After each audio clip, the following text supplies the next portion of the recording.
on, guys? Motorcycle Ride Tom here. How's everyone doing today on this Turkey Day? I don't celebrate holidays.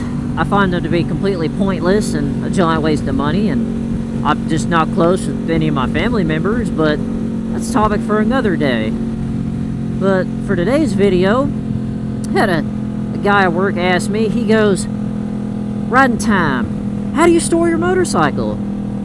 And I'm like, "Alright, Dave, I'll let you know how to properly store a motorcycle." Now, I am not a professional motorcycle mechanic in any way, shape, or form. I happen to be friends with a professional motorcycle mechanic, which, these are the things he told me to do, which I've been doing this for the past 4 years now, about how to properly store a bike. I've done it every single way this year, or every single way up until this point, and I've had zero issues, zero runability problems, never had to change anything or have any problems trying to get my bike to start again. So for the first thing you need to do is clean your bike. You know, just wash it, get all the grime, mud, and everything off of it, because you don't want to store a dirty bike.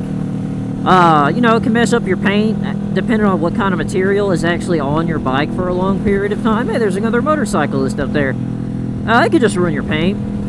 I mean, just depending on what's on it, and you just, I mean, why would you want to store your bike looking like shit? Simple enough. And, for you people who have a chain-driven bike,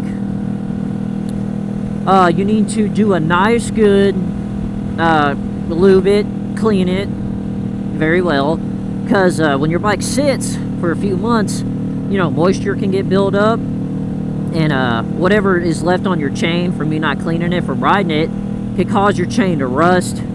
Could cause the bearings in it to go bad. You know, it takes probably 10-15 minutes to do a nice good clean and lube on a motorcycle chain, so you definitely need to do that. I didn't do that one year because I just kind of forgot. And when I went to go ride my bike the next year, my chain was hella fucking rusty. So that sucked. Had to get a new chain sprocket. The bike needed one anyway, but it is what it is. And for step number 3 is do your oil change. Because most motorcyclists don't ride all that much throughout the year. You know what I'm saying? I ride my bike all year round pretty much. I commute it to work every day. And you want to do an oil change to your bike. I want to say what's up to this dude. I can't even tell what kind of bike he has. Is that a chick? Totally looks like a chick. That's definitely. Anyway, guys, yeah, you want to do an oil change. Depending on what your manufacturer recommends for your oil change interval.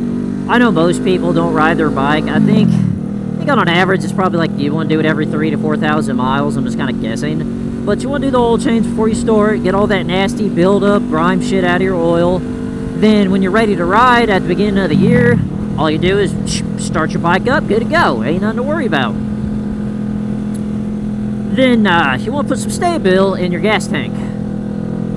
What Sta-Bil does, it's a fuel preservative. Fuel does go bad. Gasoline does go bad for people who don't know that. And by putting the Sta-Bil in there, what you want to have a full tank of gas. You have to store your bike with a full tank of gas with Sta-Bil. You do not want any form of air gap or moisture to get in your gas tank. So, full tank of gas. The bottle of Sta-Bil will tell you how much to put in for how many gallons of gas your bike holds. Typically, it's I don't know, probably pour like a quarter of the bottle in. Then that's all you gotta do. It's a simple thing to do. Now, I have a fuel-injected bike. So that is all I have to do, fuel-wise, to store my bike. Now, if you guys have a carbureted bike, that's a whole nother story. So you still, full tank of gas, Sta-Bil in the gas tank. Then what you do is, which all carbureted bikes should have this, I've never seen one without, you should have a petcock, you know, which allows you to turn your fuel off and on reserve. And I hate red lights. Oh well.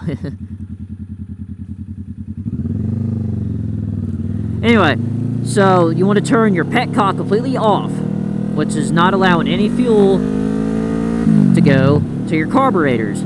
then what you do is you want to run your bike. Keep running your bike with your fuel completely turned off till all the fuel is completely ran out of the carbs. You want you to store your bike with the carbs dry. You don't want to have any type of fuel in your carburetors. And by doing that, you're going to have no problems. You're not going to have the fuel gum up, mess up your jets, and mess up your carbs, have to get your carburetors rebuilt, because getting carbs rebuilt is expensive. If it wasn't for my motorcycle mechanic friend, my old roommate, he would have had to pay a fortune to get his carbs rebuilt.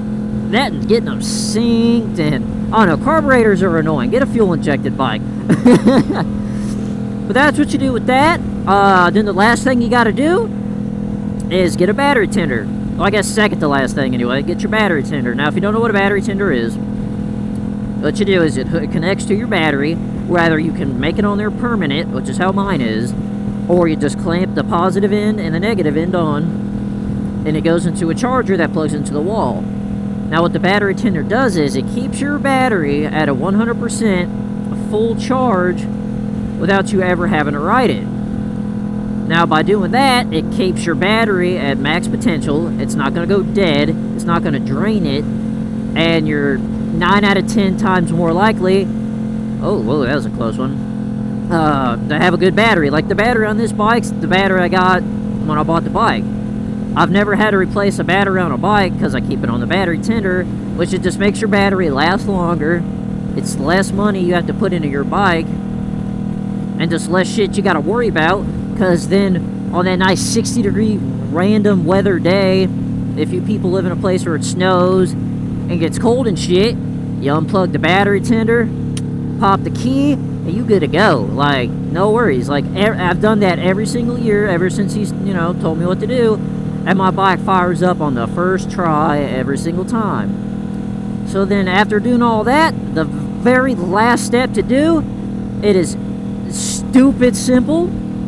Go to your local Walmart, Meijer, auto parts store, motorcycle shop, go buy you a $10, $20 motorcycle cover. Put the cover over your bike. Your bike's not going to get dusty. Nothing's going to fall on it. If you live in an apartment with a garage like I did last year, and the garage was kind of shitty, and snow would leak in sometimes off the roof, you don't have to worry about a big old pile of snow being on top of your motorcycle. That was fucking stupid as hell. But I mean, hey, it is what it is, guys. That's apartment living for you. But alright, guys, that's how you properly store a motorcycle. If you guys like this video, feel free to hit up that like button. And if you haven't done so already, feel free to subscribe. And I'll catch you guys for the next one. Later.